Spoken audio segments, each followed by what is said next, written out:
Comentábamos en nuestro primer resumen el llamado que hizo el presidente López Obrador una vez rechazados sus planes A y B de lanzar un plan C que consiste, dice él, en ganar en las próximas elecciones federales la mayoría calificada en las cámaras de diputados y senadores para así reformar la Constitución. ¿Es posible esto? ¿Es posible legalmente? ¿Es posible políticamente? Lo vamos a platicar con un experto estudioso de los asuntos electorales, Javier Aparicio, profesor del CIDE y articulista del periódico Excelsior. ¿Cómo estás, querido Javier? Pascal, muy buenos días a ti y a tu auditorio. Oye, a ver, primero, ¿legalmente es posible que un partido o coalición consiga por sí misma la mayoría para reformar la Constitución? Bueno, hay una restricción hay dos restricciones en la Constitución, o sea, no está nada fácil. Sí. Yo lo pondría así, ni siquiera López Obrador lo consiguió en 2018. Sí. Pero bueno, ¿qué dice la Constitución? Que un solo partido no puede tener más de 300 curules. El presidente quiere conseguir 334, ¿no? Que es la mayoría calificada. Su propio partido no podría tener más de 300. Entonces necesitaría una coalición. Y hay que recordar que también hay un tope de sobrerepresentación. Sí. Que dice que tu bancada no puede ser más de 8 puntos mayor que tu porcentaje de votos. Entonces vamos a ponerlo así. Para tener 66% de la Cámara, pues necesitarías algo como 58% de voto para diputaciones. Entonces, digamos que el presidente está poniéndose una barra más alta que la propia. Él tuvo 53% de votos, pero sus legisladores tuvieron 10 puntos menos, 44% de votos. Sí. Entonces, es una meta poco realista. Pero bueno, pero posible sí es, requeriría una coalición y es algo que no hemos visto, digamos. La última vez que un partido tenía una mayoría de ese tipo, pues era en los tiempos del PRI, de Salinas de Gortari, de Miguel de la Madrid, sí. Cuando las elecciones pues no eran democráticas, ¿no? Entonces yo sí lo veo muy difícil. Ahora, si lo quieren usar como arenga de campaña, que por cierto, me preocupa que estén pidiendo el voto de 2024 cuando estamos en campaña en Edomex y en Coahuila, por cierto, ¿eh? Claro. Faltan 3 semanas para esas elecciones. Pero bueno. Oye, pues ¿y bueno, en el Senado? Legalmente, matemáticamente es posible, probablemente es difícil. En el Senado, ¿cómo pinta la cosa para tener, creo que son 94 senadores lo que se requiere, ¿no? Sí, serían 2/3, 96. Sí, son... Así es, 96. Sí. La pista del Senado serían 86. Perdón, tienes toda la razón, 86. Sí, 86. Sí, 86. Sí.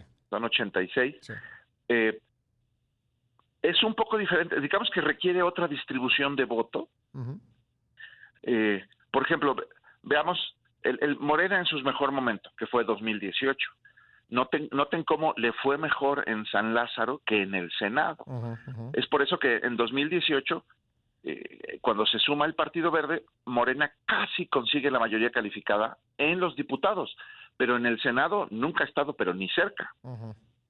¿No? Ni cerca. Entonces... Y eso tiene que ver con las características de la votación para senadores, que se integra por pues los dos para estado. La mayoría, la primera minoría y luego la lista nacional, ¿no? Exacto, tiene que ver con la distribución del voto. Entonces, por ejemplo, en 2018 Morena tuvo un fuerte sesgo urbano, le fue muy bien en las ciudades, el voto de la gente joven y demás. Sí. Y eso le permitió una sobrerepresentación a nivel de distritos. Sin embargo, para ganar el Senado necesitas que te vaya muy bien a nivel de los estados. Y curiosamente le costó más trabajo a Morena lograrlo ahí, porque como dices, hay una senaduría para la segunda fuerza, sí. y hay otras 32 curules de representación proporcional. Sí. Entonces, digamos que, fíjate que fue curioso 2018, porque lo que uno esperaría es que sea más proporcional la Cámara que el Senado. Sí. Le agradezco a Javier Aparicio que me haya esperado en la línea para seguir conversando. Decíamos, Javier, que si en la Cámara de Diputados es difícil lograr esa mayoría calificada de 334, En el Senado, pues lo es todavía más, porque digamos que un partido o una coalición logra ganar los 32 estados, cosa francamente difícil en la elección de senadores, pues ahí tendría 32 por 2, 64. Y para lograr los 86 que necesita, pues le faltarían 22. Que sacarlos de la lista nacional, pues es un poco complejo. Y por cada estado que perdiera, pues tendría un senador menos. Así que alcanzar esa mayoría calificada 86, sí se antoja difícil, ¿no? Sí, sí, qué bueno, mira, qué buen ángulo, como lo ves. Es justo así. Ese asiento, como el Senado le garantiza un lugar al segundo lugar, Ajá. eso lo hace relativamente proporcional. Ahora, ahí sí hay que jugar con la distribución de votos y demás, pero es justo como lo dices, puedes ganar los 32 estados y apenas consigues la mayoría simple. Y ganar luego 22 otro... de una lista nacional de 32 que pues también se antoja complicado, ¿no? Sí, o sea, estaríamos hablando de niveles de votación de arriba del 50%. Sí. Entonces, sí, es una meta poco factible. Incluso yo le añadiría al cálculo es, a ver, también, creo que todos tenemos claro que cualquiera de las corcholatas que quede designada es menos competitiva que el propio presidente, porque nadie es tan competitivo en las urnas como el presidente, ¿no? Sí. Entonces, no ha habido. Digo, así, con todo respeto y todo. Entonces, es pedirle, imagínate que seas corcholata y te digan, tienes que sacar 55% de votos en la pista legislativa, a ver cómo le haces. Sí. Pues, digo, a la de manera corcholata legal, y al dirigente del partido, que también le pusieron altísima la barra, ¿no?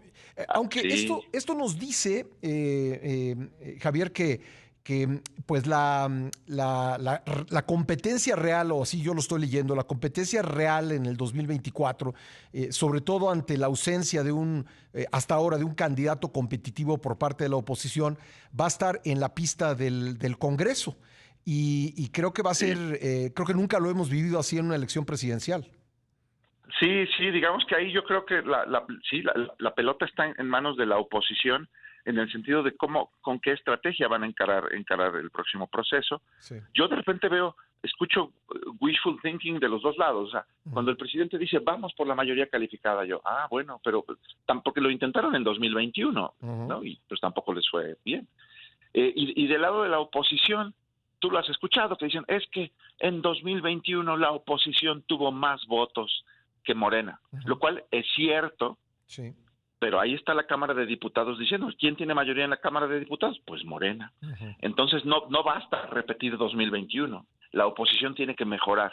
Ahora, es más, a la oposición le falta arrebatar 5% de curules para quitarle la mayoría a Morena, eso sí. Entonces no suena tan difícil como lo que pretende el presidente. Sí, porque aunque no se tenga mayoría calificada, todavía con la llamada mayoría simple se puede hacer muchas cosas, entre ellas aprobar el presupuesto, ¿no? Exacto. Por ejemplo, es que sí, yo creo que el público tiene que tomar eso en cuenta. Este sexenio ha sido peculiar, porque pues sí, el presidente ha tenido gobierno unificado, mayoría en las dos cámaras, y entonces el contrapeso del legislativo, pues nunca lo vemos, ni en la cuenta pública, ni en el Congreso, ni en el presupuesto. Hasta extraña que la Corte esté regañando a la mayoría de Morena, que dice, oye, tienes una mayoría y no sabes legislar, ¿no? Entonces pues sí, pero recordemos, querido Javier, que muchos de esos legisladores entraron por tómbola, ¿no? Es decir, ese es el problema de designar a personas como candidatos, pues que no tienen conocimiento del trabajo legislativo. Yo sé que aunque lo tuvieran, les hubieran ordenado votar como votaron, pero la verdad es que no hay nadie que le ayude a la dirigencia oficialista en el Congreso, no hay nadie que le ayude al presidente diciéndole, pues eso que estás haciendo no lo puedes hacer. Sí, yo siento, y mira, esta es una apreciación, pero en los primeros 3 años del gobierno parecía que había una buena coordinación con el Senado, digamos. Yo creo que Monreal, los primeros 3 años, Monreal podría decir, oye, yo entregué buenos resultados, mira lo que se aprobó, hubo reformas constitucionales al principio. Pero San Lázaro ha sido un caos, o sea, a Mario Delgado no le fue bien y a Ignacio Mier, pues creo que peor. A menos que alguien nos diga que este es un plan estratégico para confundir al enemigo. Sí, yo sí veo que si el presidente tiene una agenda legislativa clara, pues su implementación ha sido muy pobre.